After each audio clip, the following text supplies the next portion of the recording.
Hello, first year solo students. I just wanted to send out this video about our debates to kind of make sure you guys understand what's going on during this weird semester, this weird COVID period where we can't meet and it's difficult to stay in contact. So I know you guys, hopefully you all have access to the Moodle and that you've seen the credit requirements and you've looked at the debate rules that we have coming up. And I just kind of want to refresh those with you to make sure that you know exactly what's going on. Of course, I want this semester to be a positive thing, and I want you to feel like it has there's some kind of English language value for it for this semester. And part of what this class does is that we not only want to improve your English, but we also want to improve your critical thinking, how to formulate an argument, how to defend a position in English, how to use your reason and rationality to convince somebody of a proposition or an opinion that you have. That's a skill that serves you well in any language, but if you can do that in English, that's kind of like really means that you have good command of English, and that's our goal. That's one of our goals here at UYEP, is to help you feel comfortable and confident with your English and to be able to formulate complex ideas and express complex ideas at a university level ideas in the English language. And this is one of the classes where in the practical language we try to help you guys do that by creating a debate format where you get to debate another student and use your gray matter, use your reason and your ability to think and to create arguments and win or communicate strong ideas. So that's kind of the goal of the class. It's going to be a little difficult this semester because of COVID and how we normally run it, and we're going to have to run it online. And I'm trying to figure all that out now, and with the software, and that might be a work in progress. And we might go forward and back a little bit, but hopefully we can find a way forward. So hopefully you guys have all been able to access the Moodle, and you've been able to, or you've downloaded the documents and you realize you're either in group 1, group 2, or group 3, and you've seen who your partner is. It's important that you contact or get in contact with that partner that's listed there in the email I sent you. It's really key. So, because with that partner, what you need to do is create a proposition. A proposition is something that we will debate. A proposition is an agree or a disagree statement. I gave you some examples. The death penalty should be legal. That's, you either agree with that or you don't. One of you would take a position of agreement, the other would take a position of a disagreement. Another one I had was gender has nothing to do with biology. One of you would say, yes, I agree with that. The other one would say, no, I disagree with that. We could have, it doesn't have to be serious. You could have something that's a little more, it could be about nutrition, it can be about history, it can be about art or culture. It should be a kind of university level idea. It shouldn't be something like completely silly, like, the color red is better than the color blue. It should have something that's going to provoke us to think about something different, those of us who are watching your presentation. That's what we want to do. We want to learn something new. We want to learn to think about things a little differently.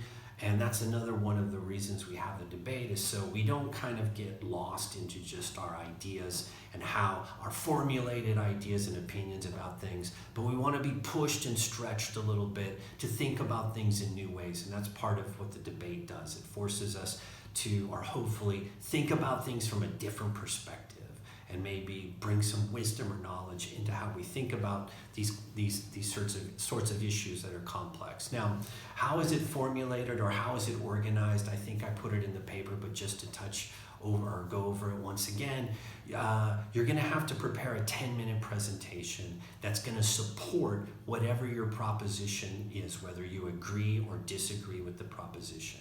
So you need to be prepared to do 10 minutes. If you do less than 10 minutes, you're going to lose points, all right? So the first debater will give their 10-minute or so presentation. The second debater will give their 10-minute or so presentation that supports the opposite view. We, the viewers, will watch. Then the first debater will come back on, and we have what's called the rebuttal period. That could be like 3 to 5 minutes or whatever. It's not that important. But at that point, the first debater can look at what the second debater specifically said in their debate, and hopefully has written some criticisms down and said no, I don't agree with that. This is where it's wrong, and this is why. And then the second debater has 3 to 5 minutes or somewhere in there to do the same with the first debater.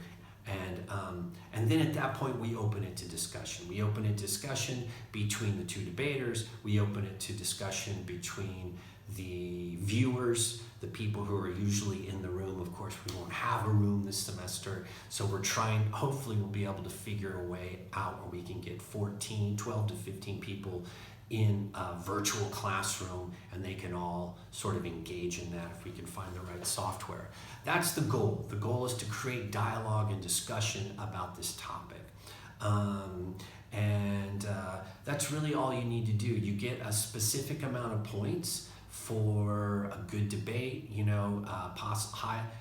The point total in the class is 100. Usually the maximum you can get for the debate is 60, and then 40 for participation.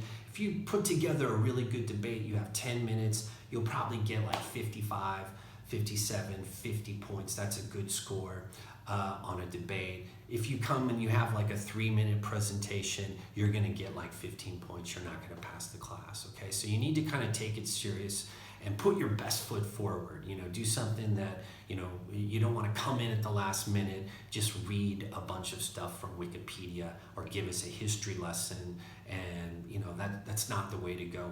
I'm going to send a video out hopefully in the next few days or early next week about how to organize your presentation a bit. But just for now, know that you do need to be prepared, become an expert on your topic, and do 10 minutes.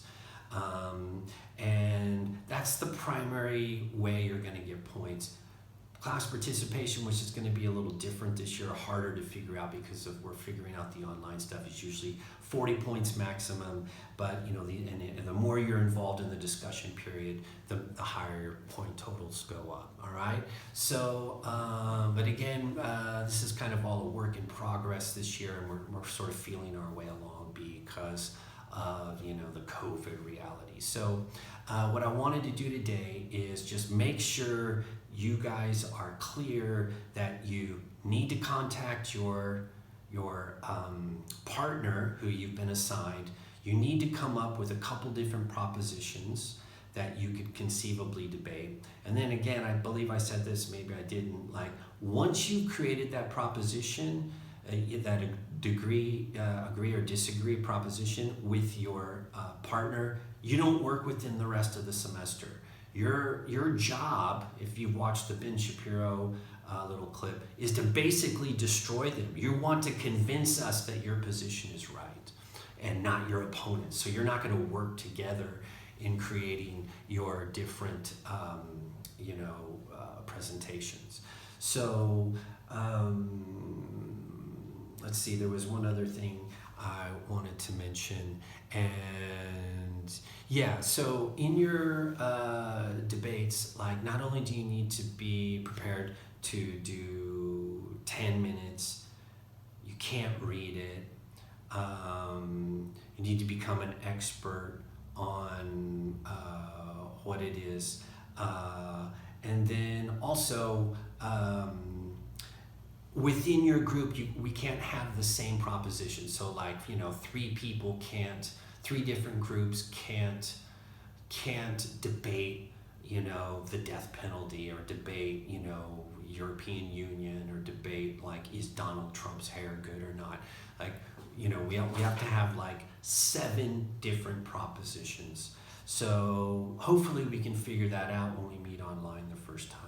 But other than that, I just wanted to send this out to sort of encourage you guys to reach out and contact your partner, try to figure that out, and I'll be in touch.